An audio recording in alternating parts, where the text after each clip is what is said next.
It's Tuesday and we're back. It's Tuesday, and we're miraculously still here, still alive, still going. I was the most tired I've been in a long time yesterday after my weekend of training. Yeah, we got back from mini desert boot camp round. I mean, 6. I've gone to the desert every single weekend of 2025. Yes, you have the segment between Carbondale and the Grand I-70 Junction. segment, the Strava segment. You're the local legend. I'm the local legend. I actually am getting some local legends out there in GJ, so pretty proud of, or Fruta, so proud of that. Great work. But we drove back from the desert, and you ate dinner. We both ate. I'm not going to throw you under the bus. I was there too. We both ate dinner in bed that night because that is what peak athleticism looks like. Oh my God. I don't feel bad about it at all. I was so tired. I was so grateful I did not have an evening activity on Sunday night. So you can just eat vegan meatballs in bed. I was done on Saturday after I took a huge fall on my run and just totally spun out on that. That was... you're in the peak of your training when you're wondering if you can complete all the workouts. Yeah, I feel like that little bit of, that's where the functional overreaching happens, right? Like if you're training to do something you've never done, your training has to get bigger over time. Yeah. You shouldn't constantly feel overwhelmed, but if you every single week for your whole life look at your training and you're like, oh, that's easy, then you're not growing. Yeah, I think you should look at your training every now and again and feel kind of scared for it. I would say lightly daunted. Okay, I'm pretty nervous. We've got, not this weekend, but next weekend is our actual boot camp. We're going to San Diego. We have 3 runs in a row. My programming, and maybe we'll talk a bit about the science behind boot camps next week, because it'll be pretty... relevant. Yeah, relevant. But my training is like an 8-hour run, a 6-hour run, and a 4-hour run. And I'm just like, holy shit. I might run like 80, 90 miles in 3 days. I'm like a little nervous about it. I'm like, can my body handle that? Can my mind handle it? With enough meatballs, anything is possible. Will I be too tired to get meatballs? No, we can have meatballs door dashed to us. I forget. Meatballs aren't that high effort. When you're in civilization. Yeah, when you're not living in the wild tundra of Carbondale. I have a healthy amount of fear and curiosity. Healthy fear. But yeah, so let's talk about what we're going to get into today. Okay, we're going to do get us into it. An electrolyte power ranking, talk about our favorite forms of electrolytes, and then a question from a listener about how to know if your relationship with running is healthy or unhealthy. Then we're going to talk a little bit about your running form, what to fix and how to fix it, and how to run slow. Sexy. My running form needs a lot of work. Yeah? You have nice running form. You used to have a hip drop that has gotten a lot better. Well, when your glutes don't work, you need to fire. You need to use that juicy booty. Yeah, well, quads, baby. Quads, baby. Quad dominant. That's one of the big issues I often see with trail runners form versus road runners is they end up being really quad dominant. So a cue, I'll bury the lead here. A cue that I like for trail runners specifically is to think about softening your quads. I like that one too. All right, before we get into it, what's your number one favorite? You like to start from the bottom. I like to start from the bottom to build tension because people are going to be so excited to hear what our favorite electrolyte is. I know people are waiting on tenterhooks. Magnesium is my favorite electrolyte. Gee, don't even joke, dude. That would clean you right out. I can't even. All right, what's your third favorite electrolyte drink mix right now? I feel like this is kind of cheating because it's no longer available, but I stockpiled literally like $120 worth of it when it was for sale, and this is the Scratch Cucumber Lime. That's pretty tasty. Huge fan. It's really tasty, very light, very refreshing. It's not overly sweet.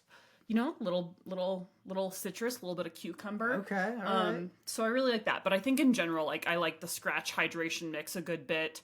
I will say that sometimes I have to be careful because it does have a good bit of fructose that, depending on what else I'm using for fuel, I usually don't race with Scratch, but I do train with it.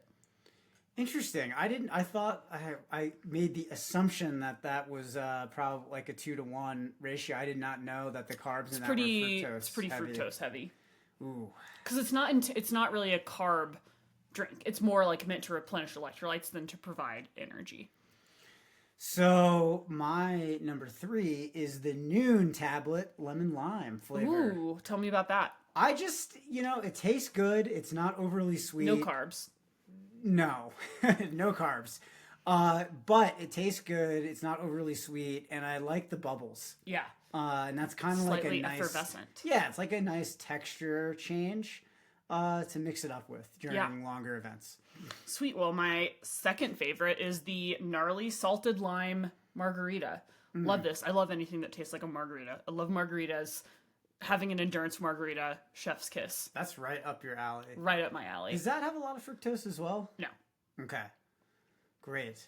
But it is it's their extra salty formulation. So like 1 scoop is 500 milligrams of sodium and 2 is 1,000. So it's good for sweaty athletes for out salty people like me. All right, number two for me. I'm going back to scratch. And I'm gonna. I like the strawberry lemonade. Oh, that one's very good. I like that one too. Now that I'm hearing there's a little bit of fructose in there, I might. Which isn't bad. I just I feel like you have to be cognizant. Yeah, and I think that's right. We talked a lot about that. Was it on the last podcast or 2 podcasts ago? That ratio of 2 to 1 being pretty ideal. We were talking about that with our power ranking for the fuel sources, carbohydrate sources. I like that scratch. It has a nice kind of like sweet flavor to it. It's really like fresh on a hot day. And I think, 400 milligrams a serving, I think is what that is. So it's pretty basic. Pretty solid. Yeah. But you can always put like a little, depending I do on a scoop and a fructose. half. Yeah. Well, my very favorite is the Gnarly Fuel 2.0 Lime Edition because no caffeine, 200 calories, 30 grams of carbohydrate. Love. Or actually 50 grams of carbohydrate in a double scoop flask. Nice. So love that. Drank a lot of that at Leadville. I feel that having a liquid nutrition option is great, particularly like for, longer races, hotter races at altitude, because I find that it's pretty easy to force down liquid. Oh gosh, it's necessary. So necessary. Yeah. All right, my number 1 is Precision Hydration. It's the little packet called 1000. It has 60 grams of carbohydrates and 500 milligrams of sodium. Yeah. So, crushing a bottle of that an hour on hot days gets me really close to my sodium needs. And it's not too sweet, so I don't have like a lot of sweet fatigue from that. Yeah. And yeah, I don't know. It's just nice to mix it up. I think it's a grapefruit flavor, but I could be wrong. They only have 1 flavor. Yeah, their flavor is like sport flavor. Yeah. I don't think it tastes like a grapefruit at all. Oh. That makes me wonder if you've ever eaten a grapefruit. No.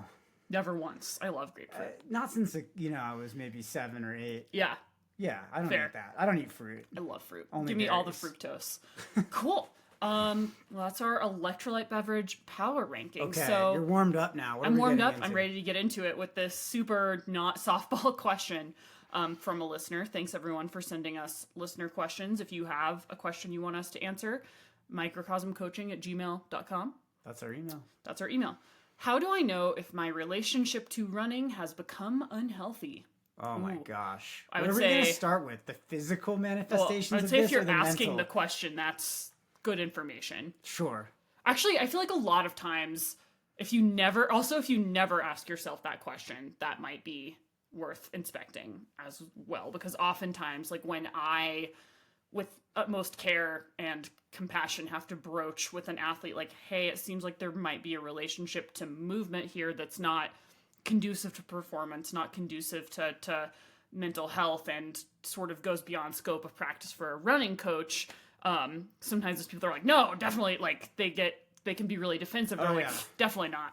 Well, that's usually a sign. Yes. Yeah. I think that defensiveness is a sign that need to be right, where the ego stepping in to protect you from that reality of maybe there is something that needs to be addressed here. And we're not ready for it emotionally. I think that's a sign. But these things manifest in different ways, right? Like there can be a physical component that the training is, the relationship to the training, to running, to your sport is unhealthy. There can also be a mental an emotional component to this. Sometimes they can work together. Sometimes they work separately. Yeah. What do you see? Do you see one of these is more predominant than the other for athletes? I think it just really depends on the athlete. Like if you're really, it depends on how these things manifest and a lot of other sort of contextual things. But I think like the first physical signs that I look for, both like as an athlete to keep myself in check, as someone that like has had like a more dependent relationship with exercise in the past and who's like been there, done that, always has to be really mindful of these things going forward. The first things I look for, particularly with athletes, is frequent injuries, chronic fatigue, or persistent soreness that doesn't improve with rest. Another big one is if someone frequently ignores pain and illness to stick to a training plan. So they're running through injury, they're running through illness to the detriment of their running and also their physical health. And I feel that if someone ends most of their runs feeling exhausted rather than energized, that can be a sign. Like, yes, in training, like sometimes like we do want to accumulate fatigue. It's normal to feel tired after a run. I would say you shouldn't never feel tired after a run, but if you're frequently feeling worse after your runs than you did before, I think that should prompt you to take a step back and think hard about your relationship to running and exercise. Yeah, I feel like I want to push back against that a little bit to that side where you're mentioning, well, yes, training should create fatigue. I want to try to create more of a definitive line between like the fatigue that's normal in training and then this like chronic fatigue, like constantly pushing through that fatigue, not being able to let go. Feeling like you need to get that workout in, even if you're still under recovered from the previous one. I think that's like really important to think about in the context of like, is my relationship with this unhealthy? Like, for example, like I was coming off this weekend, did 2 over 100-mile weeks in a row, which is a lot for me, more than I've done previously. And I felt quite tired yesterday. So and brain fogged. So I was like, you know what? Today's a good opportunity for a rest day. Like I had a 1-hour recovery run, but I was feeling like, you know what? Like this isn't going to be helpful. Right. Like I gotta just rest. Yeah. And I think that therein lies like the difference between an unhealthy relationship with the sport and a healthy one, where it's like you have the flexibility to step back when you feel you need it and when your body's giving you signs and signals to do that. Right. And I would also say learning to read those better can help like avoid some of the pitfalls here of like knowing like, oh, okay, like if I'm feeling a little bit more fatigued after a workout or a long run, I mean, you don't want to feel you shouldn't feel like I can't scrape myself off the couch. Like you should not have to eat meatballs in bed frequently. That should be a very rare thing. It's like 2 or 3 times, I think, like over a 16-week period. Probably you should be feeling like that. Yeah, and I would say if you're not feeling better after recovery days or rest days, that's indicative that there's probably going to be an issue. Some deep fatigue. Yeah, there's also some mental and emotional signs I like to look for when running feels like an obligation rather than a joy. If you consistently think about running as something you have to do, like, ugh, I have to do my training, and there's just no joy in it. It doesn't feel connected to a larger why or connected to your values. If you feel anxiety or guilt when you reduce mileage or you miss a run, that's a huge one. Just like inability to like deviate from the plan or to reduce, like training plans are living documents. And if you're not able to see that and respect that, then that I think is a big, big concern.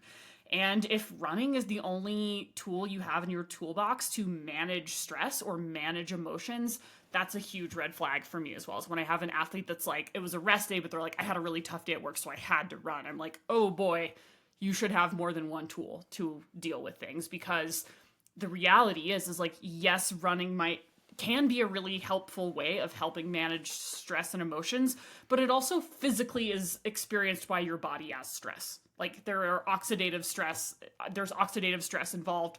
Gravity still happens whether you're feeling stressed or not. And we have to take just like the physical reality of running into account, whether or not it helps you mentally and emotionally feel better. Again, like movement can be very powerful when it comes to mental health, but it cannot be your only tool and maybe not your predominant tool. Well, I like to tell athletes, like, running is one thing you have. Yes. It can't be everything that you have. Can't be everything. Because it's too easy with a high impact sport to lose it, especially if you're an athlete who's pursuing this on your growth edge, where the likelihood of injury is much higher, just because you're pushing your body physically to its limits.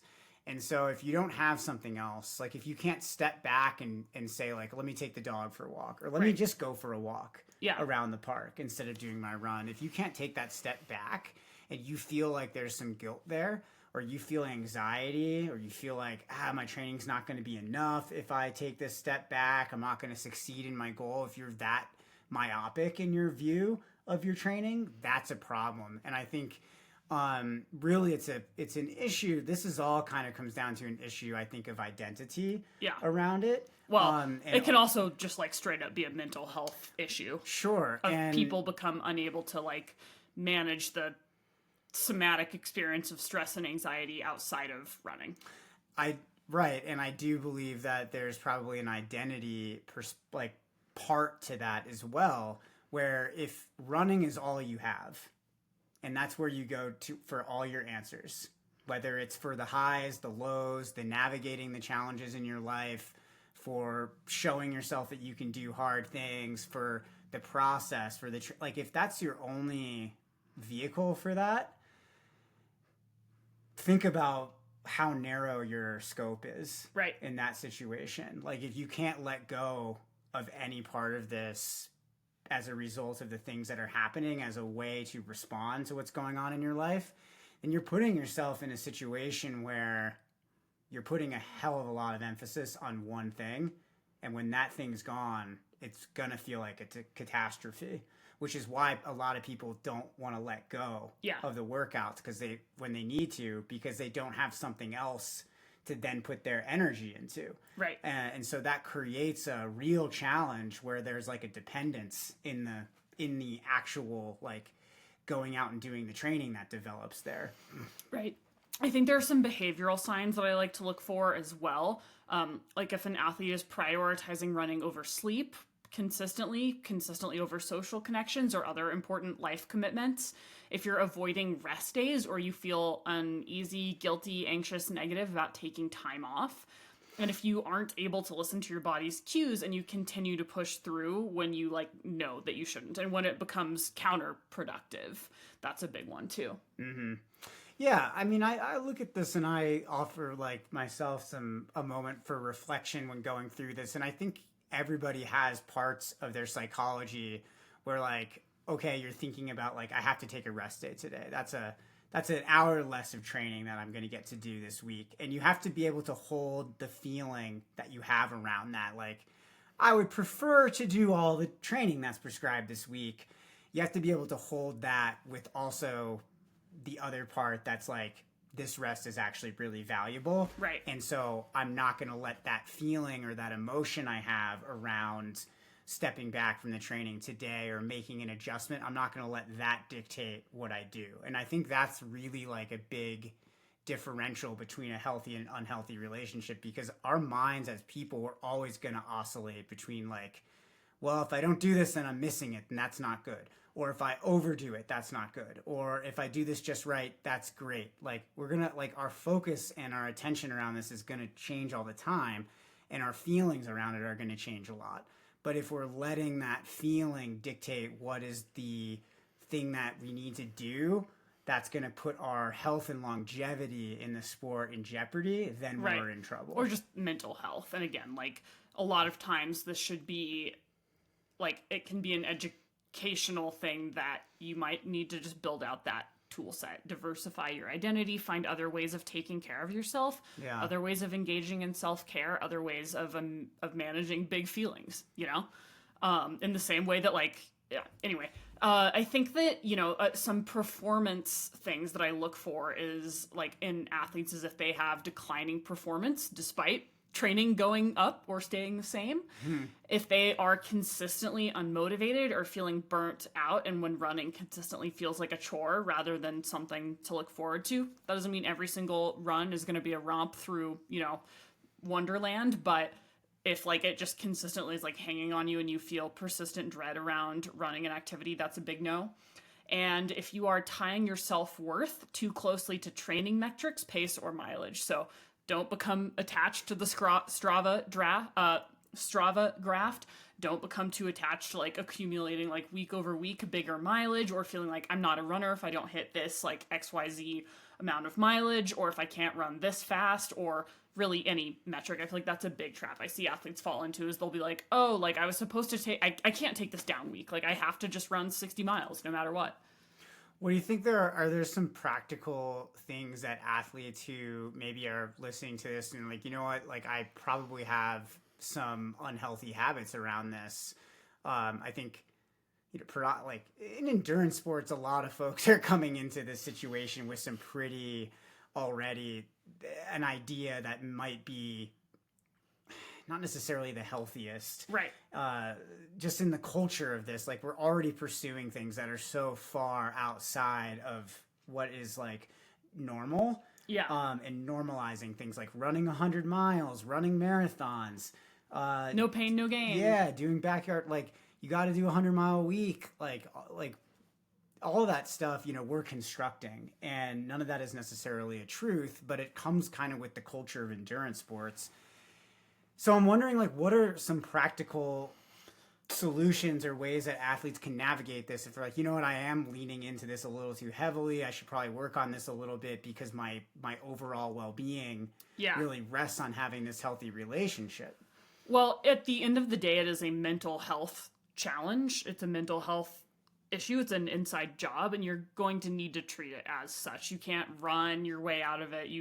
And you can't just, a lot of times, something that's really difficult as a coach is sometimes I've been made to feel complicit in someone's like self-sabotage or like self almost harm, and they think that like, well, if I like conscript Zoe to be part of it, then that like makes it okay because it's validated by a coach. And when I get the sense that that's happening, I just have a really open, honest, and loving conversation with my athlete of like, hey, seems like we might have some rigidity that's worth looking into. Like, do you like, and again, being really clear about my scope of practice and being like, so this is where my expertise ends and but like compassion extends beyond it. Right. How can we help connect you with a resource that can help that we can get maybe a more expert assessment of where we're at? Because oftentimes it is just going to cut, like it's a mental health thing. So it needs a mental health solution. Like there's no training plan that's going to like fix this.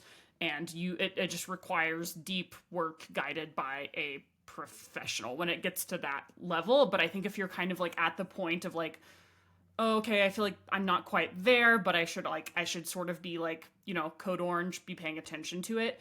Ask yourself these questions of like, do I run because I love it or because I feel like I have to? Is my training supporting my overall well-being, or is it taking more than it's giving? If I couldn't run for a few weeks, how would I feel? And I feel like those can sort of offer a pulse check. And I think that if you have big feelings about any of those questions, that's always worth exploring with your coach, and then ideally with a mental health professional. But that's like, it doesn't like, it's not like if an athlete comes to me and they're like, I have some big feelings around this, I don't say like, okay, we're done, no more coaching. It is about like having that honest conversation and being like, okay, like maybe I can get hooked up, like linked in with your mental health care provider. We can like think of like a more comprehensive approach, and we can like have a dialogue about what this person needs and what we need to be looking out for, and making sure that like there's not other like potential, like a lot of times these things are evidence shows that a lot of times these our exercise dependency is comorbid with eating disorders or disordered eating, so being aware of those things as well. Yeah, I think you raised a lot of good points, as this is an inside job. I really like that framing. Like, no matter what you do outside of yourself, this issue is still going to be there if you don't address the root cause of that. And, that's not the job of a coach. Yeah. The coach in this situation, I feel, is there to hold the athlete accountable to seeking those mental health solutions and being a supporter in that process, specifically with accountability. Yeah. Did you talk to your therapist this week? How many appointments do you have scheduled? Hey, it looks like you rode your bike on your rest day. Right. Hey, that kind of how stuff. are we doing? Yeah. I mean, some of that I feel like is just like, kind of par for the course in coaching, where you're like, okay, not half of our job, but maybe a good fourth of the coaching job is like making sure your athletes don't do stupid stuff like that. Yeah, doing less like 90% of the time. Right. But holding people back. Coaching. Yeah. Microcosm. It is true. Because, crushing it. Well, if you think about again, it comes back to the culture, right? Of this predominant thought that if we do more, it's better. Yeah. But if we do more, it actually might feed some of these challenges. And if we don't address the root cause of why that's happening with the professionals that can do that, these things are going to repeat themselves in cycles over time that really start to erode your relationship with the sport and your ability to actually progress and achieve the things you want to achieve. And when it comes to running, you need to make sure you have it and it doesn't have you. And I feel like any time, like, I don't know, that discomfort or like cloudiness like comes up, I think that's just always worth exploring. Because without judgment. Just see where you're at with it. And then, depending on, there's a spectrum for all of these things. And if you think it's a real issue, or someone who loves and cares about you, like a coach or a friend or a teammate is like, hey, I see these issues, is willing to have that conversation with you, listen to those things and maybe seek some help. Absolutely. Cool. Well, moving on, let's talk a little bit about running form. Ooh. How often do you think about your running form? Only when I'm really fatigued. Nice. Awesome. Yeah, so a little bit this past weekend, but not that often. Yeah. And when I think about it more in terms that we're probably not even going to get into here. But when I think about form, like when I'm tired, I think about, how much smoother can I be under tension? Right. How can I keep my posture really good when I'm tired? Those are the kind of things that I'm thinking about. Like, can I keep my foot strike underneath me, or am I going to have a tendency to overstride when I'm I think about stuff like that, but I rarely think about exactly the right technique, and I rarely think about exactly the right cadence. And yet you persist. You run. Yes, and I keep getting faster. I remain relatively injury-free. Yeah. And I think there's a lot to be said about that, but there's always this predominant thing. Again, we'll go back to the culture. Predominant thing in running, we have to have the perfect form in order to do this right, but that's really not true, right? Yeah, I feel like most of the time if someone is trying to fix your running form, they're ultimately just trying to sell you something.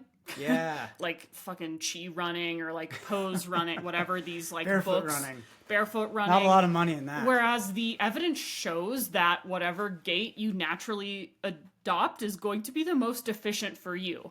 So the big caveat to this discussion is like the number one thing I want athletes to think about is not overthinking their form. Right. Like it's not like changing your form in subtle ways is not going to like lead to breakthrough success or prevent like all injuries. The caveat being that if you are persistently injured and like have like sort of like weaknesses and balances, it could be worth doing a gait analysis to see if you need to get your form fixed. I feel like in all my years of coaching, I've literally had like maybe one or two athletes fall into that camp. It is, I would say it's very rare that you truly need to retrain your gait. I don't think I've ever had an athlete retrain their gait.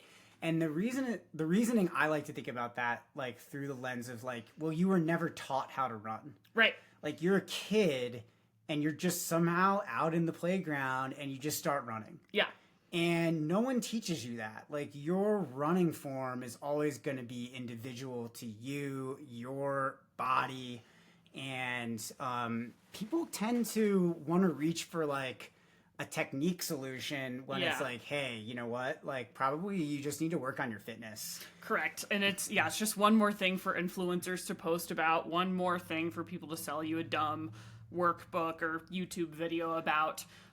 That being said, there are some general guidelines we can keep in mind, but you don't need to change everything from the ground up. You don't need to buy special shoes. You don't need to like we don't need to like tear down and redo the whole house. I think that sometimes just being mindful of some things, and I'm going to offer some specific cues that I like athletes to think about, can be helpful. But again, like if you're out on your run and you're like obsessing about this, or like honestly, if you're thinking about it very actively for a significant portion of your run, I would say let's dial it back. Well, let's get into some of the universal things that athletes should be focusing on. Yes, so I like to tell athletes to think about light and quick strides like they're running on hot coals. So think about minimizing that ground contact time, not having like heavy plodding steps, but quick, light feet. Shorter, even at slow paces. Even at slow paces. So shorter, faster strides improve efficiency, and they're also helpful for technical terrain if you are trail running. Yeah, and I think a good rule of thumb here is making sure that those feet land somewhat underneath you. Yep, you don't want to overstride.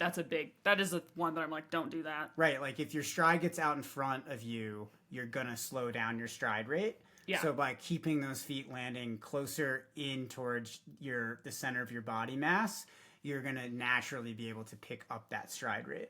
Exactly. Another thing I like athletes to think about is having a nice upright posture. So I like athletes to think about or like imagine having a string pulling you up from the top of your head. So it shouldn't be like rigid. It should just be like nice, nice open posture, very upright. Don't hunch your shoulders. Don't get all curled up. So keep a tall posture with a slight forward lean from the ankles, not the waist, and relax your shoulders and avoid excessive arm movement. It's perfect. Yeah. I really like the idea of relaxing the shoulders, and I think that kind of goes into other important cues. Yeah. Relaxing your hands, relaxing your face, relaxing your jaw. A good way to do that is to try to smile. Yeah. Especially if you're like feeling fatigue. Maybe you're like the last hour of your long run, you're starting to feel tired, you're in the last few reps of a workout. As that tension builds, can you stay relaxed? Because you're going to run with better form if you're relaxed. Yep.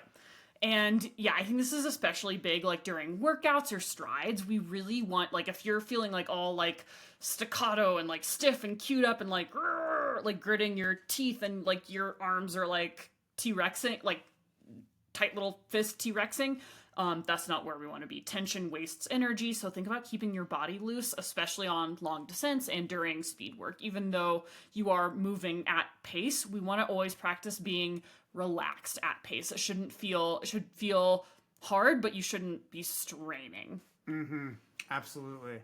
We talked a little bit already about the foot strike and stride mechanics, but let's get into that just a little bit more. There are several different kinds of like foot strikes. There's like the heel strike, midfoot strike, and being on your toes. No strike is necessarily better than another. Yeah. Use what feels good to you and is natural to you. Don't alter your foot strike unless again you're getting repeatedly hurt. If you're again like shorten your stride, like if you're heel striking because you're overstriding, fix that by not overstriding. But we also don't like sometimes occasionally like I'll just see people again with like the cheer, the pose stuff thinking that they need to run up on the balls of their feet. No, just run like a normal person. You know, relax, do what feels natural. Like there's always this tendency, like I think when people are newer to the sport to be like, well, if it's natural, it must be bad. And like, no, trust yourself, trust your body. Our bodies are smart. They are. So think about a cue I like for foot placement is land in underneath, not out in front. And really aim to land with your foot beneath your hips and not reaching forward. Yeah, I like that. And I think the more you do that, the more you'll get off your heels. Yep. Where there can be, a little bit more rigidity with the ground contact, and then that can cause some muscle soreness. Stride length, short and snappy, not big and bouncy. That's a good cue. That again, overstriding is gonna waste energy, and it can increase injury risk because when you stride out, you're gonna strike with a straight leg, which doesn't give your knee much absorption. And so that's not gonna be great for your musculoskeletal system. And I feel like a cue that often gets overlooked, but is one of the most important, especially for people running trail or doing descents, is thinking about your visual focus. So I always tell athletes, look where you want to go, not where you are. So you want to focus several strides ahead to anticipate obstacles and adjust accordingly. You don't want to be looking down right at your feet. I feel like that's a rookie mistake that newer trail runners will make, particularly on technical terrain or in descents. You want to look like soft focus down the hill. This is something that as a downhill skier, you're pretty good at. Yeah, I think like your vision should kind of be changing all the time. Like I'm 2-3 feet in front, I'm 6-8 feet out in front. Yeah. Like you're kind of just always scanning and you're not stuck in just any one spot. Right. Yeah. But oftentimes when people are overly focused on what's immediately beneath their feet, that's actually what ends up tripping them up more than having that soft gaze soft gaze ahead. Yeah, totally. And I think it's gonna, naturally, like you're gonna slump in your form and your posture too if your neck is crooked down so you can look at your feet. Well, let's talk about running uphill. So a big one that we talk about a lot is the cue of lean into the hill and power from the glutes. I always tell my athletes to activate their twerking muscles. Nice. We don't want to use our lower legs on that, or I mean, we're using them to an extent, but we don't want to be overly dependent on our lower legs.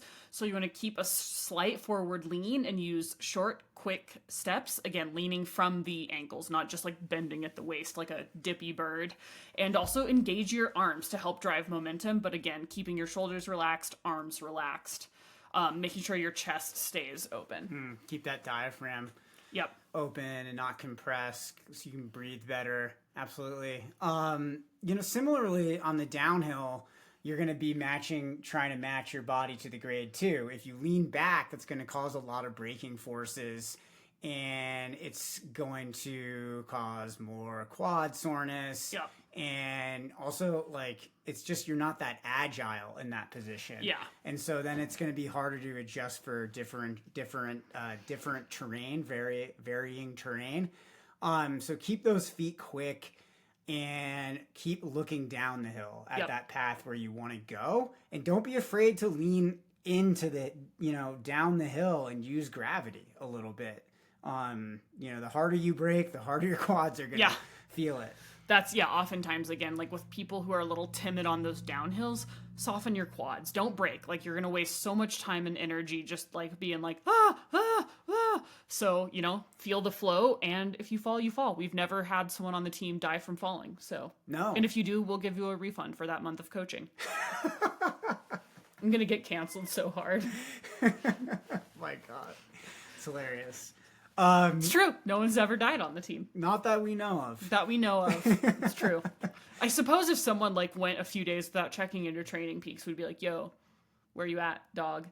It was the downhilling. It was the downhilling that got him. The thing that actually scares me is moose. Like, that's the only thing in running I'm truly deeply afraid of. How is nobody... it's too much of a rabbit hole. I don't know how people aren't constantly killed by meese. Meese. Bears don't scare me. Mountain lions don't really scare me. And if you do get killed by a mountain lion, you'll be pretty famous. So that's kind of a consolation for me as an attention whore. But a moose, that's just a really lame way to die. But they're fucking scary. They're terrifying. Ugh, I don't like them at all. I'm already nervous for Run Rabbit and the moose. Well, if you just play music really loud or sing, that's my wildlife deterrent. Is when I'm out there, way out there by myself, I'll just blast rap music or podcasts. My tone deafness will scare all the animals away. Scooby-Doo-bop, ow! All right, let's do a little easy running here. Let's talk about easy running. Yeah. It's the most important part of running. I'll say it. It's most of your running. It's 80% or more. 80% or more. What is easy running, Zoe? So this is something that I feel most of my coaching is telling people to slow the fuck down. Microcosm coaching, if you want to pay someone to tell you to run slower, me. But it really is essential for building endurance, improving efficiency, and staying injury-free. Even the most elite runners dedicate a significant portion of their training to easy running. Yeah, and I feel this is something that new people can really sometimes struggle with this because they don't believe they get really it just can't this can't work. It feels too good or it's too slow. There's no way it can be making me fitter. And it does. Also running, even the easiest running is still quite hard, we forget because everyone on this team is a badass, but running is hard. If you ran a mile today, you're a fucking miracle. Pat yourself on the back. But running at an easy pace enhances aerobic development. It allows runners to increase volume without excessive fatigue. Training methodologies will always balance easy running with occasional high intensity efforts to optimize performance. And I feel like sometimes I hear athletes bring up the concept of junk miles, which is not really a term that I like to use, but something I do like to use with athletes is like, oftentimes it's not that they're running their easy days that hard, because they're like, oh, it's not that hard. But a lot of times I see athletes running their easy days too moderate.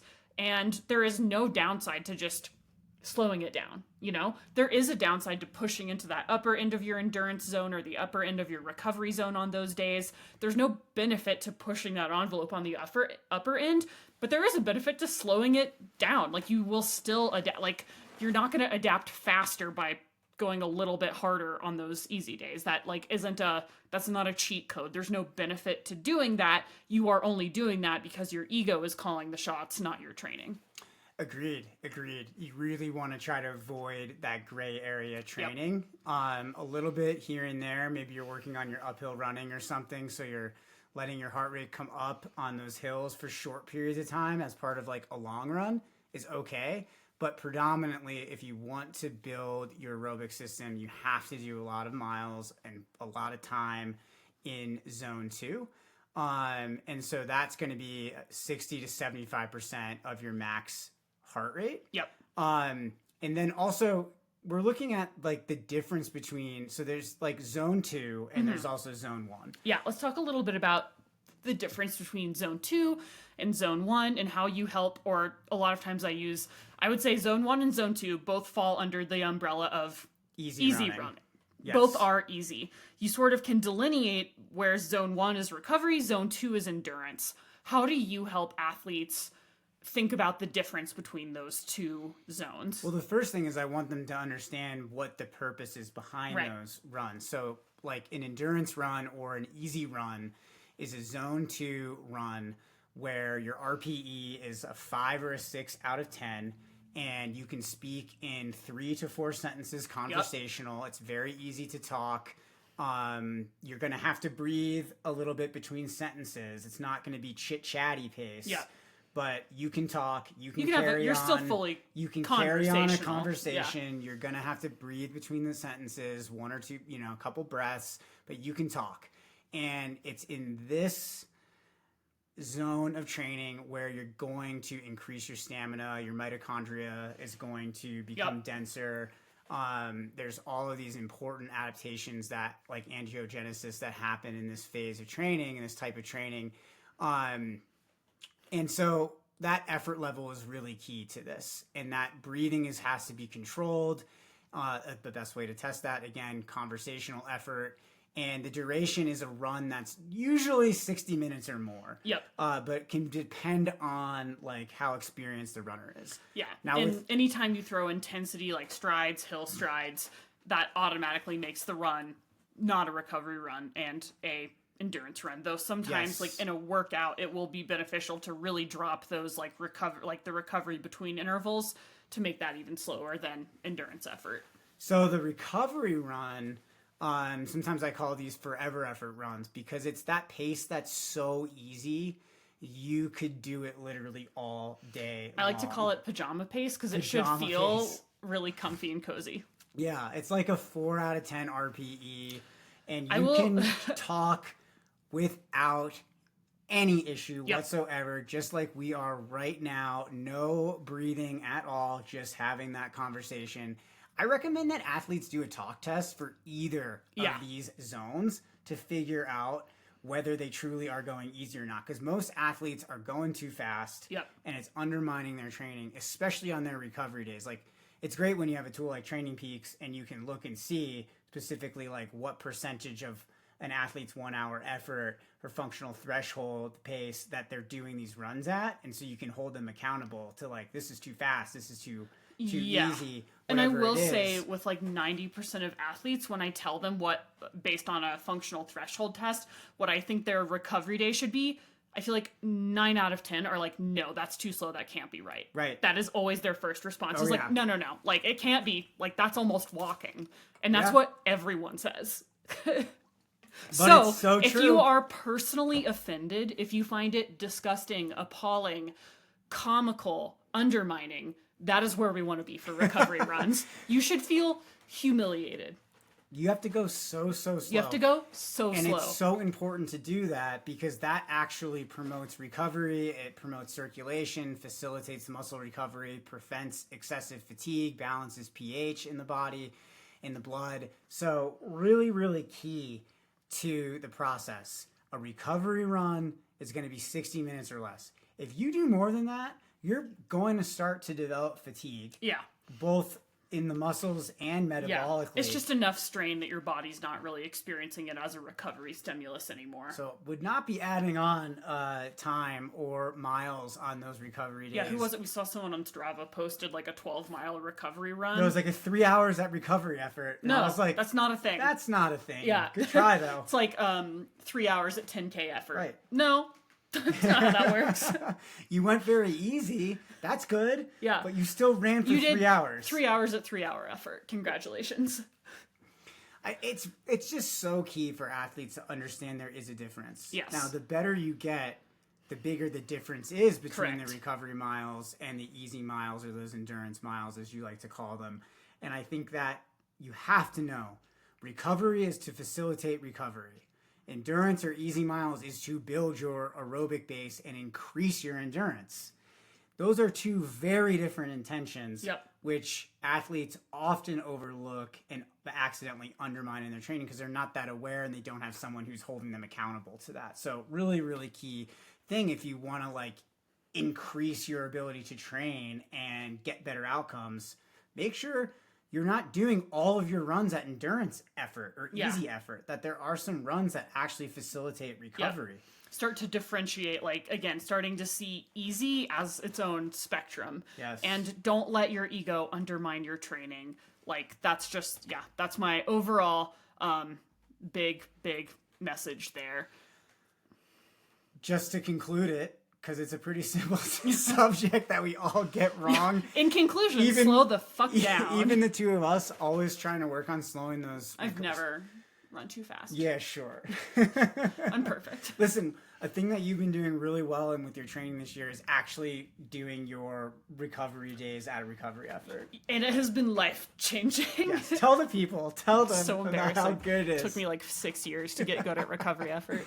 It's just so key, guys. Like, easy days, easy. Recovery days, recovery effort. Differentiate between the two and see what happens for you in your training. You're going to show up to your harder efforts way fresher. You're going to be able to put out a lot better output levels on your workouts and sustain them for longer as a result of having that differentiation in your training. Yep.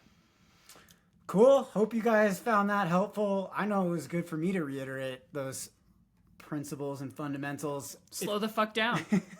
Yes. Microcosm coaching. If you want help slowing down, send us an email. We've got a coach This for is you. the worst advertising strategy ever. Microcosmcoaching@gmail.com, microcosm-coaching.com. Send us your questions. We love to hear from you guys. See you next week.